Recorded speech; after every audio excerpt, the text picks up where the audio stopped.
আমরা আজকে বাগদা মাছের রেনু অর্থাৎ ছোট যে পোনা বাগদা চিংড়ি মাছ ওইটা কেনার জন্য বের হয়েছি।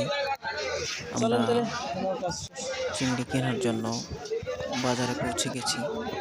বাজারটা হচ্ছে বাগেরহাট জেলার খুলনা বিভাগ, বাগেরহাট জেলার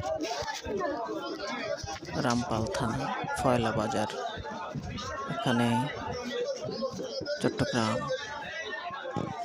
কক্সবাজার থেকে চিংড়ি মাছ, গলদা চিংড়ি, বাগদা চিংড়ি প্রভৃতির সব ধরনের চিংড়ির পোনা আসে। এখানে বিভিন্ন কোম্পানির চিংড়ির পোনা আসে নার্সারি থেকে।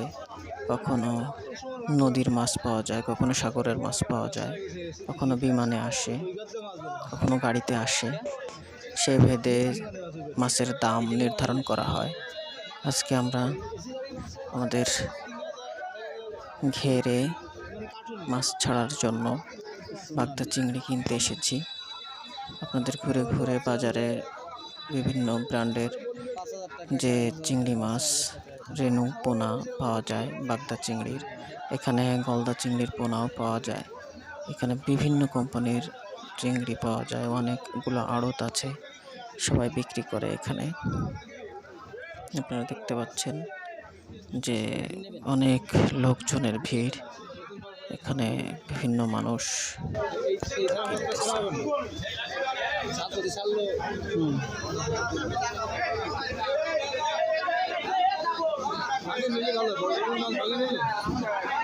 চলুন আমরা ঘুরে ঘুরে বাজারটা দেখতে থাকি। চলেন তাহলে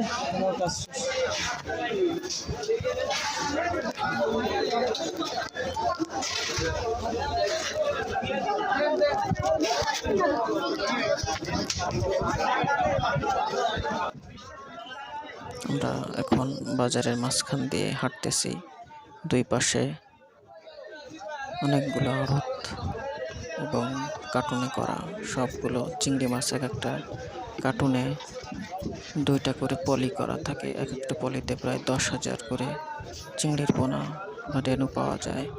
আমাদের চিংড়ির রেনু পোনা কিনে আমরা গাড়িতে তুলে দিয়েছি এবং যেটা কিনেছি সেটা আপনাদেরকে দেখাচ্ছি। এই যে ভ্যানে আমরা অনেকগুলো কার্টুন কিনেছি, এগুলো সব ঘেরে নিয়ে ফেলানো হবে। অনেকগুলো কার্টুন কিনেছি, দেখতে পাচ্ছেন। ভ্যানে করে এগুলো আমাদের ঘিরে নিয়ে যাওয়া হবে। কাকাকে কিনে বাঁধতে দিয়েছি যাতে সুন্দর করে বেঁধে নিয়ে আসে, যাতে পড়ে না যায়। দেখতে পাচ্ছেন এই যে এক একটা পলিতে প্রায় 10,000 করে চিংড়ির পোনা থাকে। আপনাদেরকে দেখাবো, উঁচু করে দেখাবো। দেখেন চিংড়ির পোনাগুলো কত ছোট ছোট, চিকন চিকন, লম্বা লম্বা। দেখতে অনেকটা কেঁচো পোনার মতো, কিন্তু না, এগুলো চিংড়ির পোনা। এটা এখনই আমরা ঘিরে ফেলাবো। প্রচুর বাগদা